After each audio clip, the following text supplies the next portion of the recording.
My name is Elena Morales. I am 41 years old, and I live in Seville, Spain. If you had met me a few years ago, you would have found me rushing through the cobblestone streets, balancing the demands of a busy life, always carrying a gentle smile and a restless spirit. I am a mother, a wife, a daughter, and, until recently, a school teacher, someone dedicated to guiding children and helping them believe in their own light. But deep inside, I carried questions I never spoke aloud, doubts about the meaning of life, the reality of faith, and the nature of what might wait for us beyond death.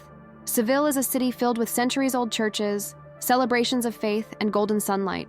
But in my heart, shadows grew. I wondered, does God really see us? Are we ever truly alone in our pain? Does life go on after our last breath? Before I go further, I want to ask you, have you ever questioned the purpose of your existence or wondered what might happen after death? Please share your thoughts in the comments. I read everyone. Your stories and your doubts matter, and maybe, together, we can find some light in the darkness. Let me take you back to the life I knew, before everything changed. Her life before the event. Daily routine, hopes, and inner restlessness. Before the shadows fell across my world, my life was, on the surface, ordinary and predictable.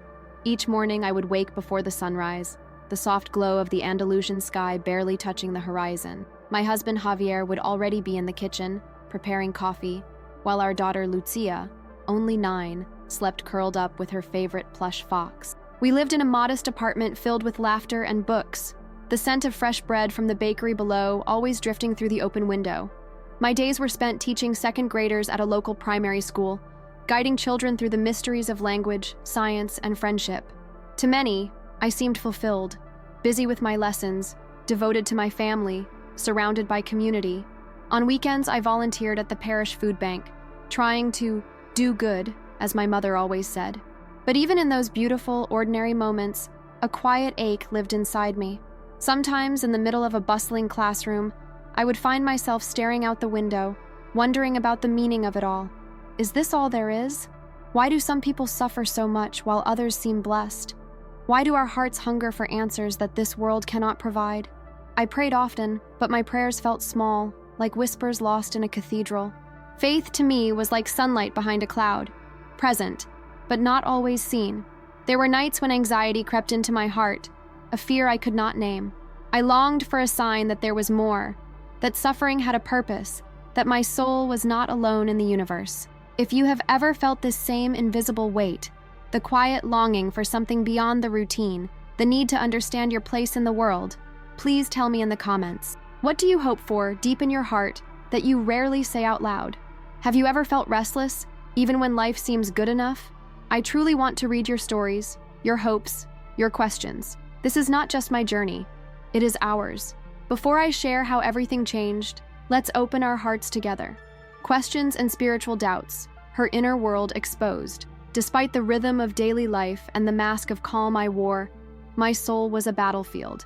There were nights when I lay awake long after Javier and Lucia had fallen asleep, the darkness pressing down, the silence growing thick. In those hours, I would wrestle with questions that seemed too heavy to voice, even to those I loved the most. Sometimes I wondered, if there is a loving God, why does he seem so distant? Why does suffering exist? Innocent children sick, wars tearing families apart, sudden tragedies changing lives forever.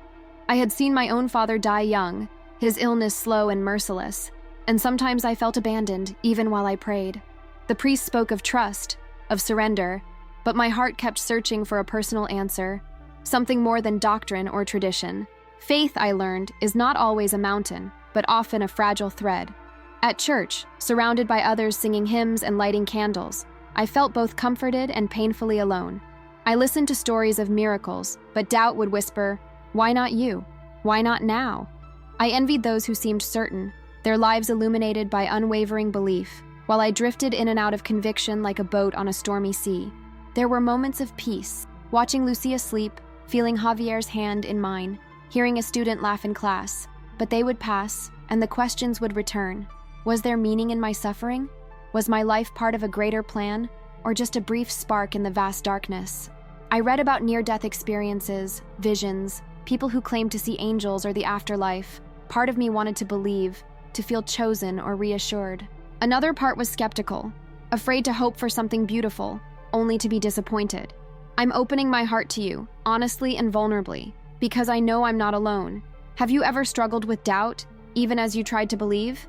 Have you ever felt like your prayers went unanswered, or questioned why bad things happen to good people? I would love to read about your experiences. Please share in the comments if you've ever battled with your faith or faced questions you couldn't answer. Sometimes when we speak our fears aloud, they lose their power. And perhaps together, we can find a measure of peace. Family, work, and secret motivations. The life she built and the love she feared to lose. My life, in so many ways, was woven together by the people I loved and the responsibilities I carried. My husband, Javier, was my partner and my safe place. His laughter could fill an empty room. His quiet strength often grounded me when I felt lost. We met at university, both young, full of dreams, and convinced that life would unfold like a fairy tale.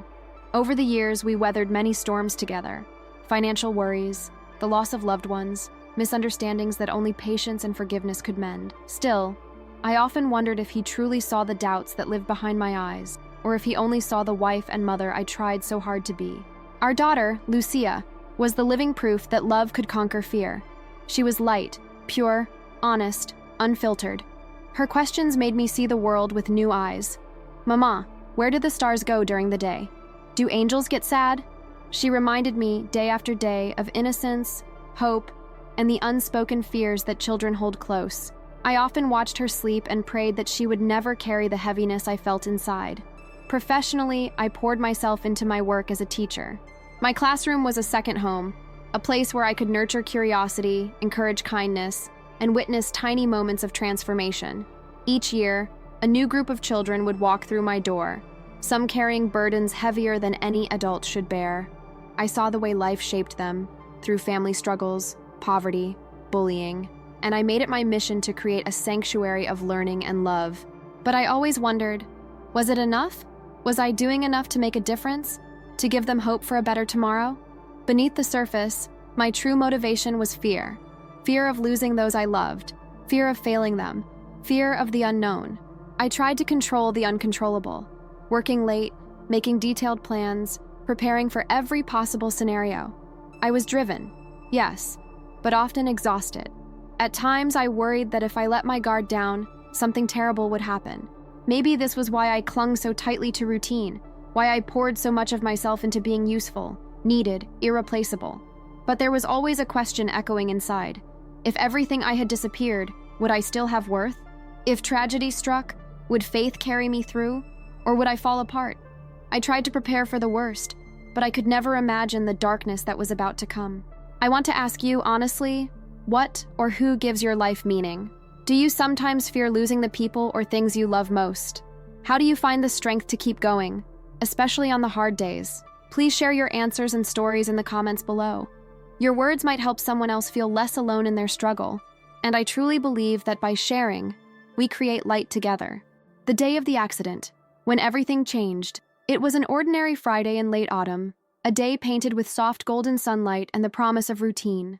I remember waking to the sound of rain gently tapping against the window, the distant hum of traffic, and Lucia's laughter echoing down the hallway as she chased our cat, Nube, through the apartment. The world felt safe, even comforting in its predictability.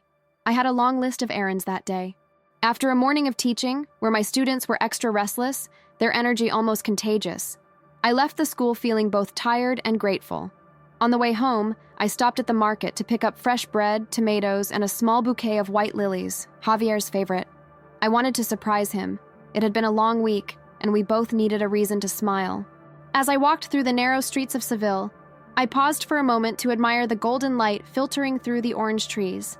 The air was cool, the city alive with the sound of distant church bells and laughter spilling out from cafes.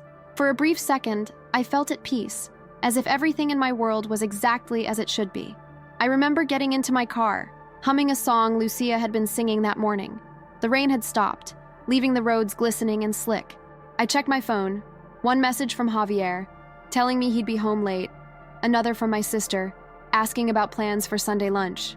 Life, in all its messiness, felt wonderfully ordinary. But fate has a way of turning ordinary days into moments that change everything. As I drove through an intersection near the old city wall, A flash of blinding light suddenly filled my vision. The sound of screeching tires, a horn blaring, and then impact. The world exploded in chaos. Metal twisting, glass shattering, my own scream lost in the roar of destruction.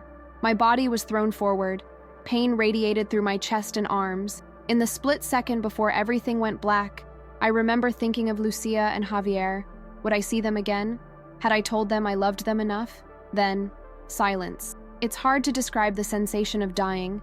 It wasn't like falling asleep or drifting into a dream.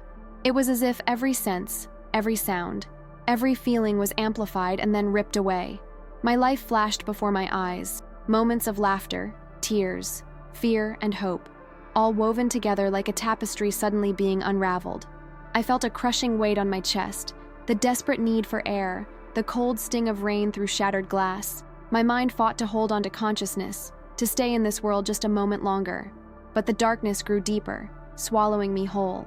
If you've ever survived a moment when life turned upside down in the blink of an eye, or if you've lost someone in an instant, I want you to know, you are not alone.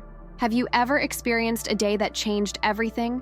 A moment you never saw coming, that left you feeling fragile or questioning everything you thought you knew? Please share your story in the comments below. Your experience might offer comfort or hope to someone else who is living through their own moment of darkness. The sensation of leaving the body, a threshold between worlds. What happened next is almost impossible to put into words. One moment, I was trapped inside the wreckage, the world dissolving into darkness, pain, and confusion. Then, suddenly, everything shifted. Time seemed to stretch and contract, and I found myself suspended in a strange, weightless silence. It was as if all sound, all pain, all struggle had been muted, replaced by an otherworldly calm. I became aware of floating, not just my body, but my very sense of self, detached, drifting above the broken car. I could see the scene below, the twisted metal, shattered glass, my own motionless form slumped against the steering wheel.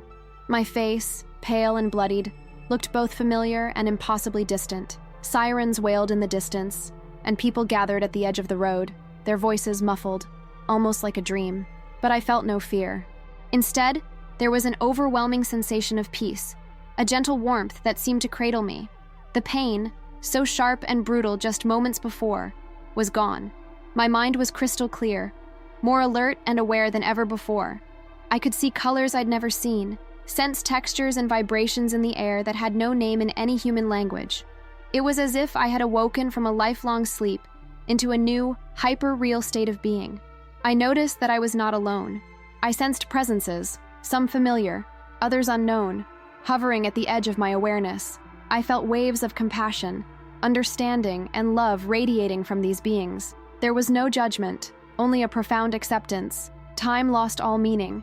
Past, present, and future seemed to collapse into a single eternal moment. In that space, I saw flashes of my life, not as isolated memories, but as a tapestry of choices, joys, regrets, and lessons, woven together in a pattern I had never noticed before. A gentle force seemed to pull me upwards, further from the crash site and the pain of my former existence. The world below grew dim, as if I were moving through a veil or barrier between realities. I realized I was standing on the threshold between life and death, between everything I had ever known and something vast, mysterious, and holy. And yet, I hesitated. I thought of Lucia, of Javier, of all the love I would be leaving behind. My heart ached, not with regret, but with longing. Could they feel me? Could they sense my love reaching out to them, even as I drifted further away? I ask you from the depths of my soul, have you ever felt yourself on the edge, between one reality and another, between hope and despair, between holding on and letting go? Have you ever wondered what it would be like to step outside yourself and see your life from above, with new eyes and a new heart? Please share your stories, your fears, or your questions in the comments. Your experience may be more powerful than you realize. Sometimes, simply sharing can bring healing to others standing at their own threshold. The shock of physical death, the final goodbye to life. There is a moment after the chaos and the pain when the truth of what is happening becomes undeniable. For me, it was the realization that I was no longer connected to my body, not in any way that made sense. The woman slumped over the steering wheel, her chest barely moving, her hair tangled with blood and shards of glass, was still me, and yet not me at all. I hovered above her, weightless, as if I had shed a heavy, worn-out coat.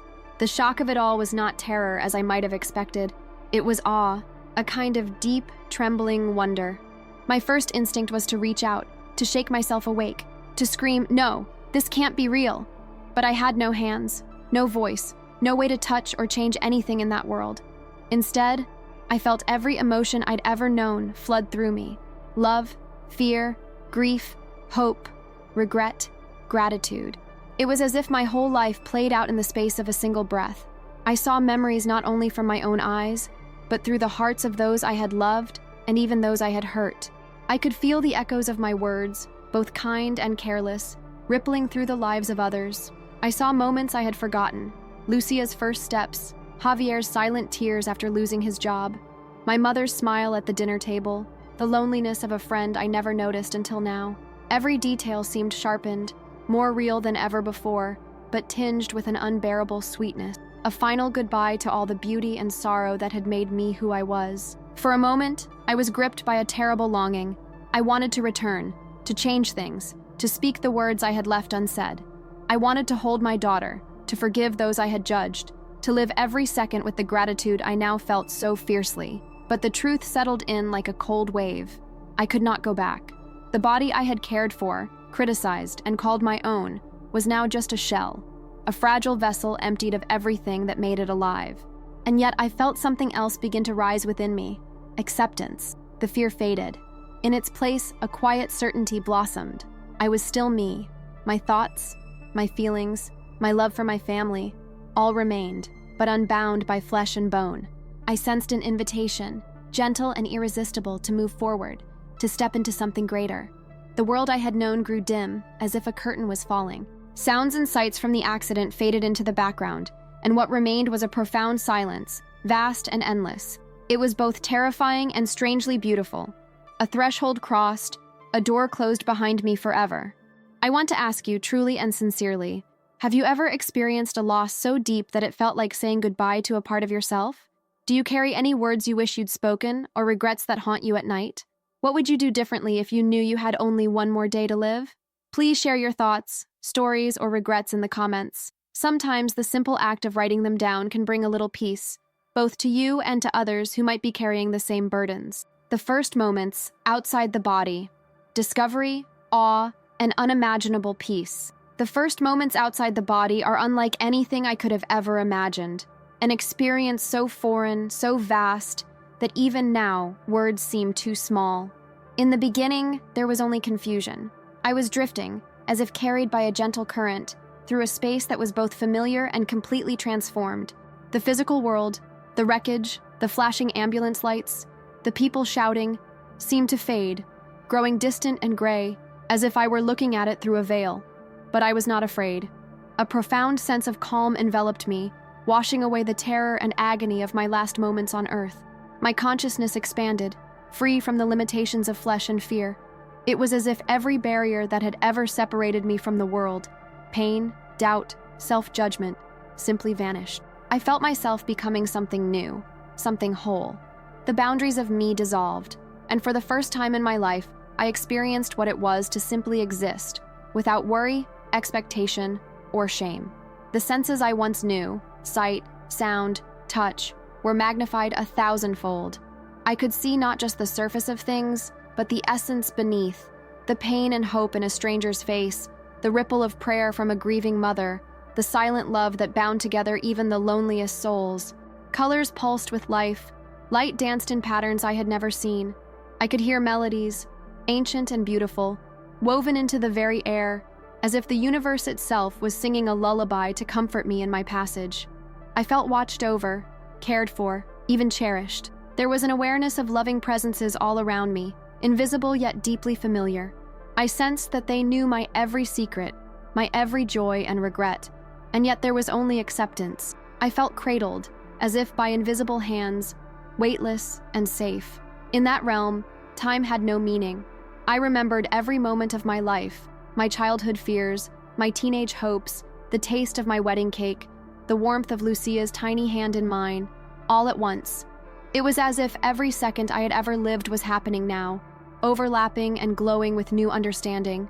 For the first time, I saw the why behind so many moments I had questioned or resented. The pain, the struggles, the love I had given and received, they all made sense, like notes in a symphony that, when played together, formed a song more beautiful than I could have imagined. And yet, there was a bittersweetness too. I knew that I was moving further away from the world I loved, from Javier, from Lucia, from the life I had tried so hard to protect. I realized how much I had taken for granted: the taste of morning coffee, the comfort of a hug, the simple joy of sunlight on my face. Regret flickered through me, not as punishment, but as a gentle reminder of how precious life truly is.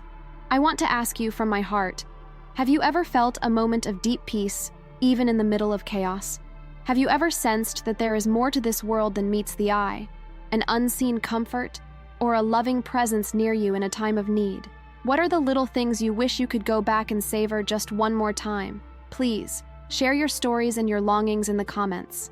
Your words may touch someone who is searching for hope, or simply needs to know that they are not alone. The arrival in absolute darkness, facing the unknown. As I drifted further from the world I had always known, the gentle light and the comforting presence around me began to fade. The beautiful colors and melodies dimmed, like a sunset slipping beneath the horizon, until there was nothing left but darkness. It was a darkness deeper than any night I had ever experienced, a blackness so complete that I could not see my own form, if I even still had a form at all. There was no up, no down, no sense of direction, just the overwhelming weight of the unknown, pressing in from every side. At first, panic gripped me. For all the peace and wonder of my journey so far, I was suddenly alone, isolated in a void so vast it felt endless. My thoughts echoed through the silence, amplified and unescapable. I wondered if this was it, if I was lost, if I would never feel love or warmth again. I reached out, but there was nothing to grasp. Fear rose in my chest, fierce and cold. Was I being punished? Was this darkness a reflection of my doubts, my failures, my inability to truly trust? Had I wandered too far from faith to find my way back? But in that silence, a strange thing happened. After what felt like an eternity, the panic began to soften. I realized the darkness was not empty, but waiting, deep, pregnant with possibility. I listened, and in the silence, I felt the beating of my own soul, raw and exposed. I became aware of thoughts and memories I had buried, feelings I had hidden even from myself. I remembered every moment I'd acted out of fear or pride, every word spoken in anger, every time I'd refused to forgive. But I also remembered acts of kindness, courage, and love, moments when I had risen above my fears, even for just a heartbeat. The darkness forced me to confront myself. Without the distractions of the world, there was nowhere to hide. I could no longer blame circumstances or fate or other people. I saw, with searing clarity, the parts of myself that still longed for healing, for forgiveness, for hope. And yet, even there, a gentle presence watched over me, unseen, but undeniable. It was as if, in the absolute absence of light, I was being invited to surrender everything: my control, my shame, my desperate need for answers. The darkness was not my enemy, but a place of reckoning, of transformation. I began to sense that something was about to happen, that this darkness was not the end, but the beginning of a deeper journey. In that vast, silent blackness, I prayed, not with words, but with the longing of my soul. Please, let me see the truth. Let me become who I am meant to be. I want to reach out to you now, from the heart of that experience. Have you ever faced a moment of darkness so profound that you thought you would never escape? A season of grief, or loss, or loneliness that stripped away everything you thought you knew? What helped you endure or find meaning, even when hope seemed impossible? Please share your story in the comments. Your journey through darkness may be the light that guides someone else out of their own. The vision of the 3 days of darkness, a prophetic experience. Within that absolute darkness, time lost all meaning. I do not know if I drifted there for minutes or for centuries. All I know is that suddenly, everything shifted. The silence was broken by a tremor that ran through my soul, a sense of urgency, as if the darkness itself was about to awaken and reveal a secret meant for me alone. At first, I saw nothing. Then, like the slow dawn of a terrible storm, visions began to emerge, shadows swirling within the blackness, forming images both familiar and utterly strange. It was as if I was being shown not only my own fears, but the fears of humanity itself, gathered and magnified across centuries. I saw the world as if from above. Entire cities plunged into darkness, not just from the absence of light, but from a deeper spiritual blindness. People wandered in confusion, searching for hope, for warmth, for answers that would not come. I heard cries of desperation, not only from individuals but from whole nations, voices pleading for deliverance, for forgiveness, for a chance to begin again. The darkness thickened. I saw homes where families huddled together, clinging to one another as the world outside raged with chaos and fear. I saw children crying for their parents, elders whispering ancient prayers, neighbors turning away from one another in suspicion and terror. A shroud of silence and dread covered everything. No birds singing, no wind in the trees, only the relentless, suffocating night. And yet, I also saw candles being lit, tiny flames in windows, trembling but unyielding. I felt the power of hope, fragile but persistent, flickering in the hearts of those who refused to give in to despair. Some prayed aloud, calling on God, the angels, or any force of light that would listen. Others sat in silence, clinging to faith as their only anchor in the darkness. A voice echoed through the vision, clear, solemn, and full of sorrow. These are the days foretold. When the light withdraws and the shadows rise, hearts will be tested. Only those who remain steadfast in love and faith will endure. The vision became even more vivid. I saw the sun and the moon disappear, leaving the earth shrouded in an unnatural, chilling gloom. People everywhere fell to their knees, weeping, some cursing the heavens, others begging for mercy. Yet, in the deepest shadows, I glimpsed miracles, acts of selfless courage, forgiveness, and compassion, as if the darkness itself could not destroy the goodness at the core of our souls. It was terrifying, overwhelming, and yet deeply moving. I understood that this vision was not just for me. It was a warning, a prophecy, a plea for all humanity to awaken, to choose light over darkness, to love without fear, even when the world seems lost. When the vision faded, I was left trembling, changed, and desperate to remember every detail. I felt the weight of responsibility settle onto my spirit. This message must not be forgotten. It was meant for everyone, for you, for those you love, for every soul seeking hope in a time of chaos. I turn to you now with all the urgency I feel. Have you ever faced a darkness that forced you to look deep within, to find strength you never knew you had? Do you believe the world is passing through a time of trial, physical, spiritual, or both? What gives you hope when everything else seems to fail? Please, share your thoughts, your fears, and your hopes in the comments. We are living in uncertain times, and your words could become a light for someone else, just as this vision became a light for me in the deepest night. Encounter with a spiritual entity, the messenger in the darkness. After the vision of the 3 days of darkness faded, I was left alone in the silent void, trembling and overwhelmed. My soul was raw, my heart aching from the weight of what I had just witnessed. I longed for comfort, for some sign that hope remained, that I had not been abandoned in this cosmic night. It was then, in the deepest silence, that I felt a presence approaching, gentle yet immense, warm as sunlight, but brighter than anything I had ever known. At first, I sensed only an overwhelming love, like an ocean in which I could finally let myself rest. Then, gradually, a form began to take shape before me, made not of flesh and blood, but of radiant, living light. The figure was clothed in white, eyes shining with understanding, compassion, and something deeper, a wisdom that carried the memory of every joy and sorrow the world had ever known. I knew, without needing to be told, that I was in the presence of the divine. To me, in that moment, it was Jesus, though I sensed he could appear differently to each soul, depending on what their heart most needed. His gaze held mine, and in that look, I saw everything. My sins, my regrets, my kindness, my failures, my hopes and fears, all laid bare. Yet there was no judgment, only deep compassion. He spoke, but not with words. His message was poured directly into my soul. You are loved. You are never alone. Even in the darkest times, my light reaches you. The suffering of the world is not punishment, but a call to awaken, to remember who you truly are. There is still hope for humanity, but it must begin in each heart. As he drew closer, I felt my pain, my guilt, my fear dissolving. It was as if every wound I had ever carried was gently touched and healed, not erased, but transformed into something sacred, a reminder of what it means to be human.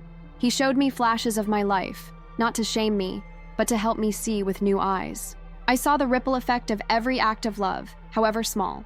The smile I gave a stranger, the forgiveness I offered when I could have chosen anger, the times I listened with patience. These moments, he showed me, were more powerful than I could ever imagine. They were the true light in the darkness. He placed a hand of light on my shoulder. "I am with you, always," he said, and the words echoed in the core of my being. "You must return. Share what you have seen. Remind others that no darkness lasts forever. The world needs your courage, your love, your testimony." With those words, a wave of peace flooded my soul, an unshakable knowing that I was held, guided, and profoundly loved. I realized that even in the most terrifying darkness, I had never been alone. That was the greatest miracle of all.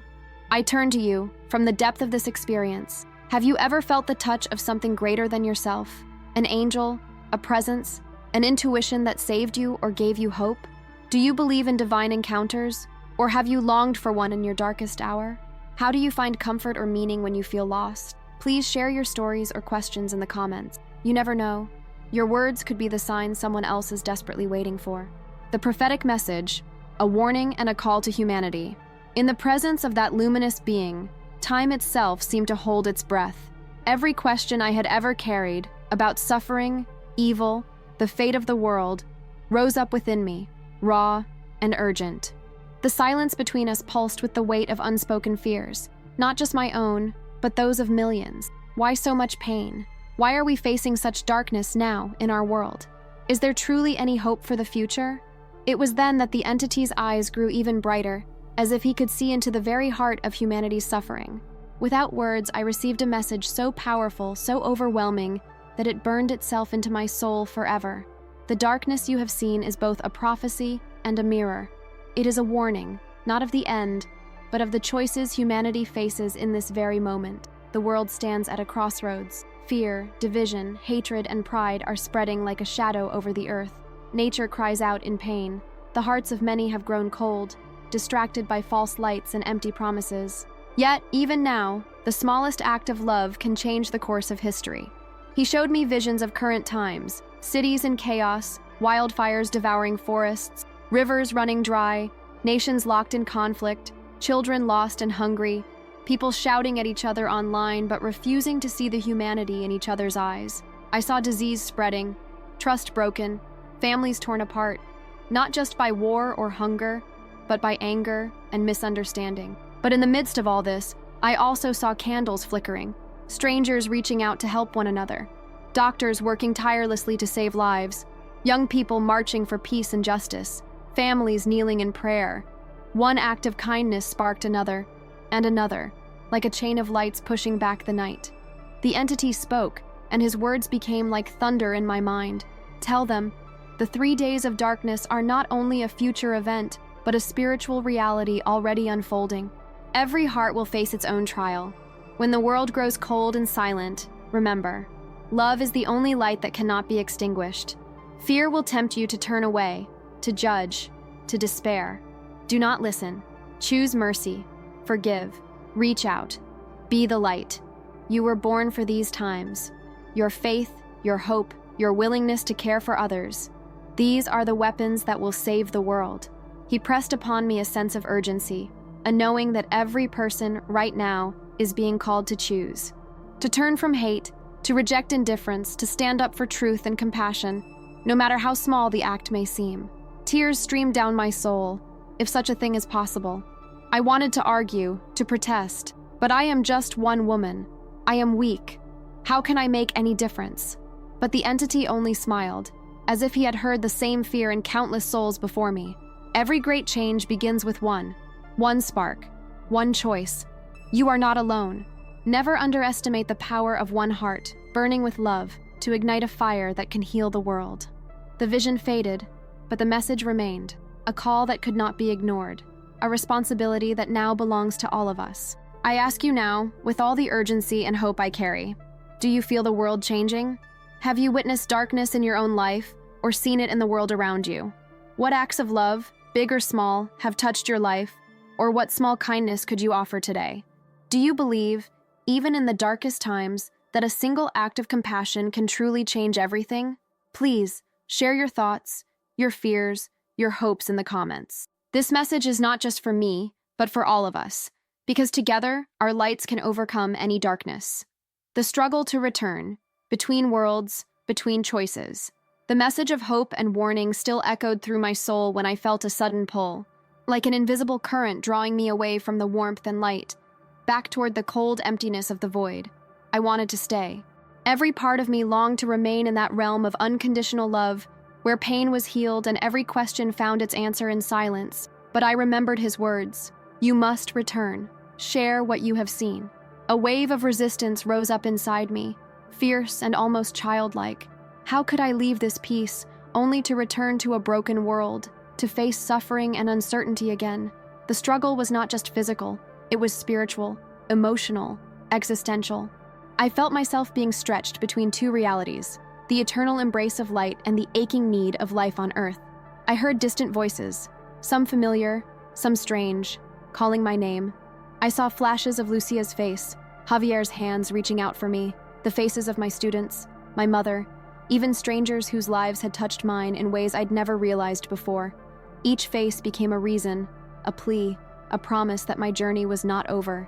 As I moved through that boundary between worlds, I encountered a resistance I cannot fully describe. It was as if the darkness itself did not want to let me go, whispering doubts, fears, and memories of every failure. "You are not strong enough," it seemed to say. "No one will believe you. The world is too lost, too wounded for your story to matter." For a moment, I faltered.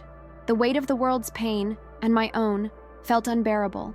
But then, I remembered the vision, the candles in the darkness, the small acts of love pushing back the night, the faces of those I loved. I realized I was not returning alone. The love and light I had been given would go with me, and perhaps, through me, could touch others. With every ounce of will, I reached out, praying for help, for courage, for strength to fulfill my mission.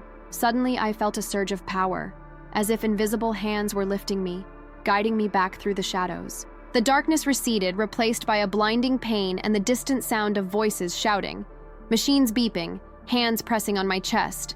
I was falling, collapsing into myself, tumbling through layers of fear, memory, and longing.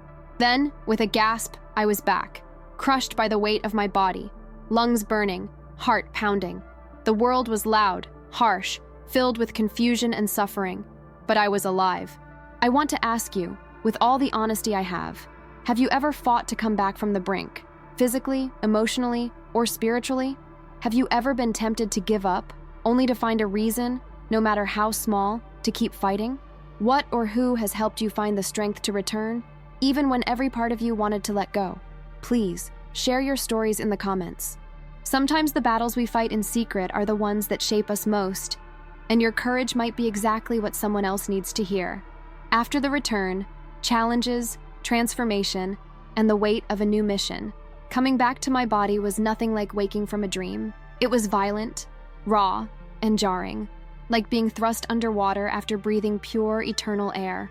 My eyes fluttered open to a blur of hospital lights, the sting of antiseptic, the cacophony of urgent voices and machines. Pain shot through every nerve.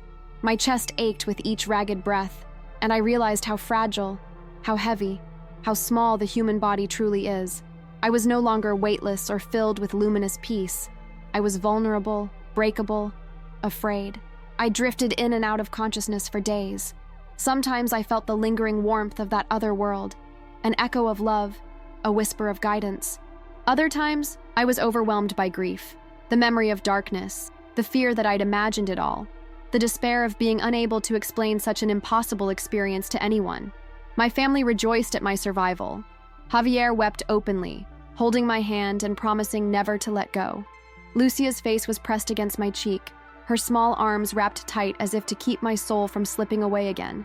And yet, I could see fear in their eyes, fear of losing me, fear of the unknown. How could I tell them about what I had seen?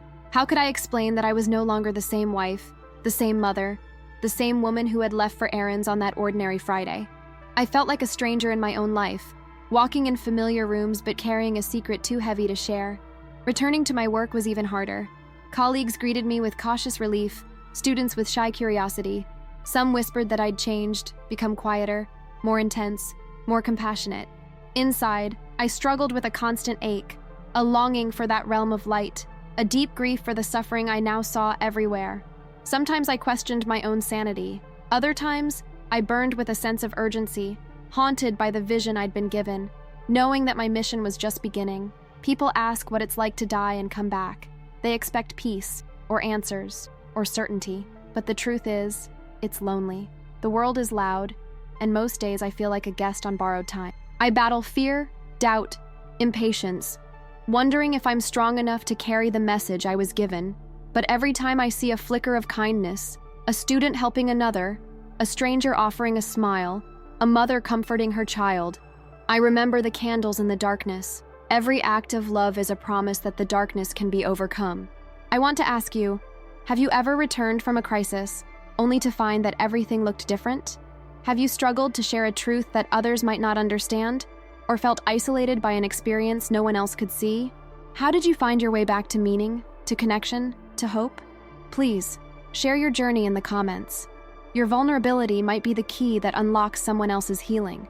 The mission to share, a life transformed, and an invitation to you.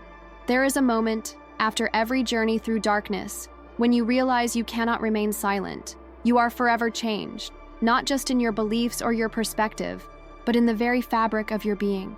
The vision, the presence, the message entrusted to me in that realm between life and death became a fire inside my heart, a purpose burning so fiercely that I knew I could not turn away. At first, the weight of it was almost too much to bear. Who was I to speak of prophecies, of warnings, of hope? Would anyone believe me? Or would they dismiss my story as the ramblings of a mind broken by trauma? But as the days turned into weeks, and the world outside continued its frantic dance of hope and despair, I felt the urgency grow stronger. I remembered the faces of my family, my students, my community, and of every soul I had glimpsed in that vision of darkness, reaching for the smallest spark of light. So I began to speak, quietly at first, with my husband, my closest friends, my priest. Sometimes they listened with tears, sometimes with doubt, sometimes with silence. But every time I told the story, I felt the burden lighten, and I watched as something changed in those who heard it. A new question in their eyes, a gentleness in their voices, a willingness to forgive or to reach out, even in small ways. It became clear that my purpose was not to convince, but to witness, to carry the message I had received, that no darkness is absolute, that every life, no matter how wounded or lost, has meaning, that hope, like a candle, can be passed from hand to hand, heart to heart, until even the longest night is illuminated. I began to write, to record, to share, at church meetings, in classrooms, eventually even online. The response was sometimes skeptical, but often hungry. People yearning for meaning, for reassurance, for proof that love endures, even when everything else falls away. There are still days when I feel small, when doubt returns and the world seems deaf to warnings or pleas for mercy. But then I remember the vision, the 3 days of darkness and the flickering candles of courage, faith, and kindness. I remember the hand of light on my shoulder, the promise that I am not alone, and neither are you. If you have made it to the end of my story, I want to thank you, not just for listening, but for opening your heart. My experience was not given to me alone. It was entrusted to all who would hear, who would dare to hope, who would become a light in someone else's darkness. Now, I turn to you with everything I am. What will you do with your own darkness? Where will you choose to bring your light? Today? Tomorrow? In the smallest moments of courage and compassion? Who in your life needs to hear that they are not alone, not forgotten, not without hope? If this story has touched you, I invite you to share your thoughts, your promises, your questions below. Let us build a community of light together. One comment, one story, one act of kindness at a time. If you believe these messages are needed, if you wish to journey deeper into the mysteries of hope, faith, and survival, I ask you, subscribe to this channel, share this video, and invite others to join us. Together we can become 1,000 candles, banishing the darkness, one soul at a time. Thank you for listening. Thank you for being here. You are more powerful, more loved, and more necessary than you will ever know.